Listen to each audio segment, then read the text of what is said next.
Good morning and welcome back to Mosaic. I'm Rabbi Eric Weiss and honored to be your host this morning. We're in the middle of a wonderful conversation with Starr, the Executive Director of the Contemporary Jewish Museum, and Gravity Goldberg, its Associate Director for Public Programming. Thank you so much, Gravity and Lori, for being here. There's a wonderful way in which the museum, in its nimbleness, collaborates with other institutions, both Jewish and secular. And I know there's an amazing program happening in October with our own San Francisco Symphony.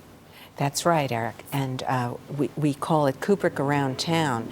We've had screenings at Alamo Drafthouse and Yerba Buena Cultural Center, but we are so excited about October 13th, 14th, and 15th. The San Francisco Symphony is full orchestra performing live to a screening of 2001: A Space Odyssey. Wow. Not to be missed. And so folks can go on the website and get more information Indeed. and tickets and get to know that. So October 13th, 14th, and 15th. Once in a lifetime opportunity to see on the big screen 2001 with that amazing score performed live by our San Francisco Symphony. Just How incredible, fantastic. just incredible. Yes. And I also know you are really renowned for attracting world-renowned artists. And so Ned Kahn, who is a name that some people will recognize and some people not, but what is he doing for you and with you? So we have a wonderful exhibition on view, and it's on view through the winter holidays, so family time, lots of fun. It's called Negev Wheel. We asked Ned Kahn, who's one of the great public artists in the world right now. He has projects all around the world. His work is really based in how nature does its thing on landscape and in the environment. He proposed a piece to us, which we were so excited about, and now it's in our gallery. It's called Negev Wheel, and it is a giant spinning wheel of sands from the Negev desert that perform the most amazing movements and colors and flows that if you just stand there and look at it, you are really mesmerized by the qualities of nature. And Ned is really talking about the desert. You know, the desert is where our great Jewish sages have gone to contemplate. This desert is always changing and yet always seems the same.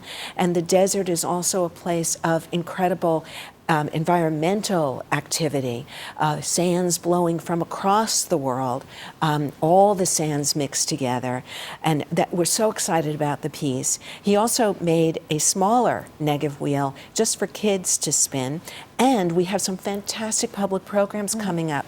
And Gravity can tell you about. Gravity, yes, please. Sure. I also want to mention that our family programs are actually very vigorous, robust for this exhibition. Our education department has created a gallery guide, sort of a little manual that you use in the gallery to interact in different ways with sort of the ideas of the exhibition. Also, they're doing a bunch of mindfulness workshops. So they're asking you to come into the gallery and really drawing on Ned Kahn's ideas of Buddhism and nature and to learn about mindfulness. That's wonderful. You know, you remind me that every cultural institution, as part of its core, looks at how art interacts in society and how that's kind of a dynamic dialogue. And so education, whether it's a symphony or the ballet or a museum, the Contemporary Jewish Museum, really thinks seriously about the education component of art, usually that is focused on a particular current exhibit. And I'm wondering, Gravity, if you can give a little bit of a peek into how do you think about the educational aspect of an art piece that is really focused on any particular exhibit, in this case, Ned's piece on Negev Wheel, but you were talking earlier about the exhibit on Kubrick and all the ways in which that is educational for folks. So how do you think about education and art? Sure, that's an incredible question, and it is demanding, and there are many ways into that, and I think depending on which museum you're programming for, you would answer that differently. But particularly for the Contemporary Jewish Museum, I think about two parts of our audience. I think about our Bay Area community, which has, I think, very specific interests and concerns and talents and things that excite them. And then, of course, our Jewish audience. Yes. So going back to Kubrick, we had a panel on Jewish Kubrick, but our other big panel was on Futurist Kubrick, which was a incredibly sold out program with people really looking at Kubrick's films as looking towards the futures of technology and the human condition.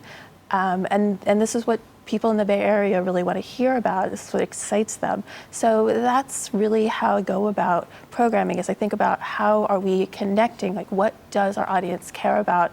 And of course, the answer to that is different for every exhibition. Because we are so diverse here in the Bay Area. Yes. Gravity and Lori, thank you so much. We're going to take a quick break and come back here to Mosaic in just a moment.